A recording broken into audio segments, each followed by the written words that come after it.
오늘 본문의 내용은 베드로가 신앙생활하면서 실패한 내용입니다. 베드로는 예수님을 부인합니다.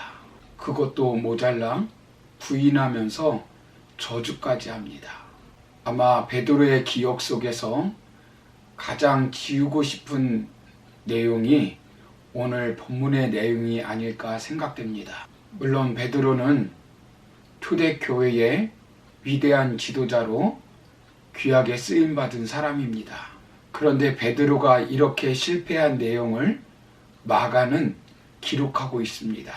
마가는 베드로가 아들처럼 여겼던 사람입니다. 아버지와 같은 베드로의 실패를 마가는 그대로 기록하고 있습니다. 그 이유가 무엇일까요?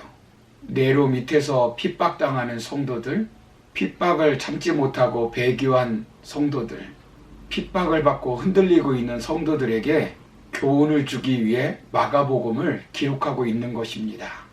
그리고 오늘날 성경을 통해서 우리에게 교훈을 주시기 위함입니다. 로마서 15장 4절을 보시면 무엇이든지 전에 기록된 바는 우리의 교훈을 위하여 기록된 것이니 우리로 하여금 인내로 또는 성경의 위로로 소망을 가지게 함이니라 라고 말씀합니다. 즉 우리는 베드로의 실패를 통해서 배울 수 있는 교훈이 있다는 것입니다. 그러기 위해서 베드로의 실패를 기록하고 있다는 것입니다. 그렇다면 베드로의 실패를 통해서 깨달을 수 있는 교훈은 무엇일까요? 오늘 첫 번째로 생각해 볼 것은 우리는 실패를 하나님의 주권적 관점에서 보아야 한다는 것입니다. 우리가 실패를 해석할 때 그 실패라는 것은 과거적 사건입니다. 오늘 성경에 기록된 베드로가 예수님을 부인하는 이 사건도 과거적 사건입니다.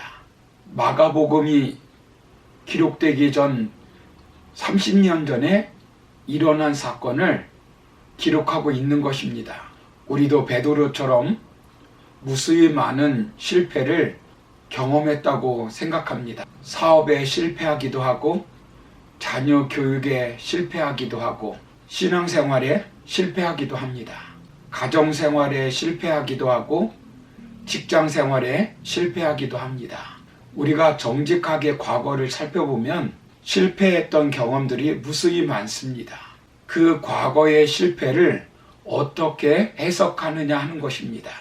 어떤 사람들은 그 사건이 우연히 벌어진 것이라고 생각합니다. 어떤 사람들은 자신의 부족 때문에 그런 일이 벌어졌다고 자책하면서 죄의식과 열등감에 사로잡혀 사는 사람들이 있습니다. 어떤 사람들은 나의 실패가 원수 같은 그 사람 때문에 일이 벌어졌다고 생각하는 사람이 있습니다. 그러면서 끝없이 원망하고 비난하고 정죄하면서 그렇게 사는 사람들이 있습니다.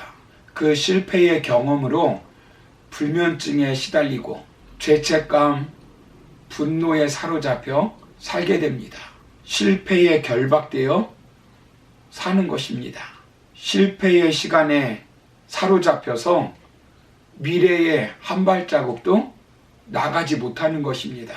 그러면 인생은 그 실패 때문에 불행한 삶을 살게 되는 것입니다. 우리는 실패를 하나님의 관점으로 보아야 합니다. 그래서 실패를 통해 교훈을 얻는 것입니다. 베드로를 보십시오.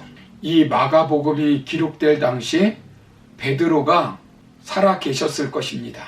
당시 많은 사람들이 예수님을 따르듯이 베드로를 따랐습니다. 오순절 성령 충만을 경험했습니다. 예루살렘 교회의 최고의 지도자가 되었습니다. 안진뱅이를 일으키는 기적을 행하였습니다. 기적으로 옥문을 열고 나왔습니다. 로마의 권력으로부터 핍박받는 자들을 위로하였습니다. 그런데 그런 베드로가 과거 예수님을 3번이나 모른다고 부인했던 것입니다. 이 사실을 아들같이 여기고 있던 마가가 생생하게 기록하고 있는 것입니다.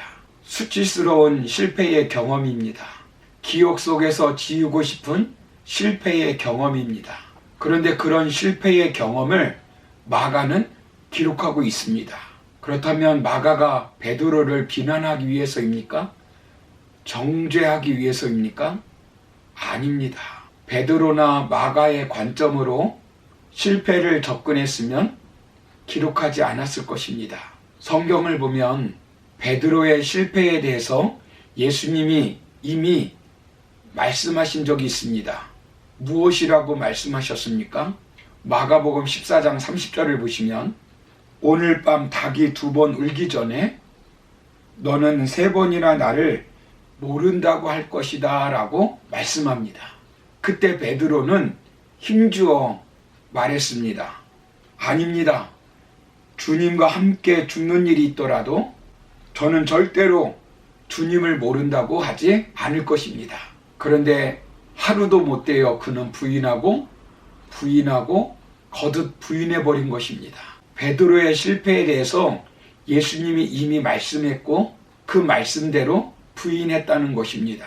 즉 베드로의 실패도 하나님의 섭리 가운데 이루어진 사실이라는 것입니다. 하나님의 관점에서 해석해야 한다는 것입니다.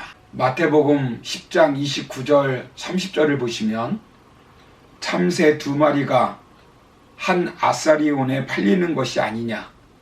그러나 너희 아버지께서 허락하지 아니하시면 그 하나라도 땅에 떨어지지 아니하리라. 너희에게는 머리털까지 다 세신 바 되었나니라고 말씀합니다.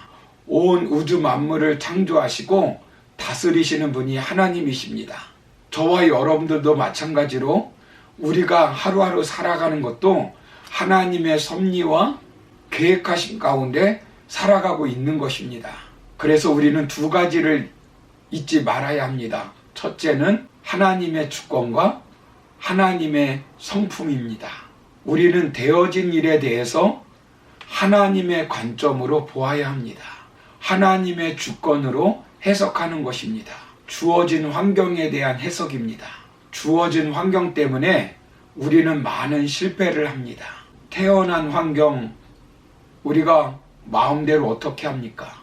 태어나 보니 가난한 가정에 태어난 것입니다. 태어나 보니 부모님이 이혼하였습니다. 태어나 보니 외모가 결정되었습니다. 내 의지와는 상관없이 내가 어쩔 수 없이 처하는 환경을 하나님의 주권적 관점으로 보아야 합니다. 내 의지로는 변화시킬 수 없는 지나간 과거를 그렇게 보는 것입니다. 그리고 2번째는 하나님의 성품을 우리는 잘 알아야 합니다. 하나님은 사랑의 하나님이십니다. 합력하여 선을 이루시는 분이십니다. 로마서 8장 28절을 보시면 우리가 알거니와 하나님을 사랑하는 자 곧 그 뜻대로 부르심을 입은 자들에게는 모든 것이 합력하여 선을 이루느니라 라고 말씀합니다. 우리의 실패를 하나님께서는 그대로 방치하지 않으십니다. 요셉을 보십시오. 형들로 인하여 요셉이 얼마나 많은 고통을 당했습니까? 그러나 그는 어떻게 고백합니까? 창세기 50장 20절 21절을 보시면 당신들은 나를 해하려 하였으나 하나님은 그것을 선으로 바꾸사 오늘과 같이 만민의 생명을 구원하게 하시려 하셨나니 당신들은 두려워 마소서. 내가 당신들과 당신들의 자녀들을 기르리이다 하고 그들을 간곡한 말로 위로하였더라 라고 말씀합니다. 요셉은 하나님께서 합력하여 선을 이루셨다고 하는 관점으로 해석하고 있는 것입니다. 사랑하는 성도 여러분, 우리의 실패를 하나님의 주권과 하나님의 성품의 관점으로 해석하면 실패는 거침돌이 되는 것이 아니라 디딤돌이 되는 것입니다. 실패는 독약이 되는 것이 아니라 보약이 되는 것입니다. 마가가 베드로의 실패를 생생하게 기록한 것은 베드로가 당당하게 자신의 실패를 간증하였기 때문입니다. 베드로는 실패를 부끄러워하기보다는 자신의 연약함을 그대로 드러낸 것입니다. 다른 사람이 자신의 실패를 이야기할 때 분노하고 두려워하지 않았습니다. 오히려 자신의 실패를 통해 교훈받기를 원했습니다. 아담도 노아도 아브라함도 야곱도 모세도 다윗도 솔로몬도 다 실패의 경험을 가지고 있는 사람들입니다. 그러나 그들은 실패로 인생을 끝난 것이 아니라 실패를 딛고 일어선 인생들입니다.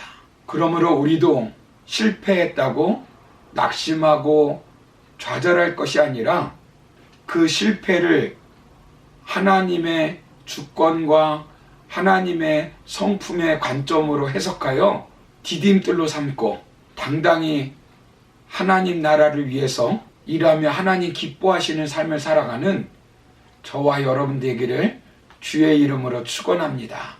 감사합니다.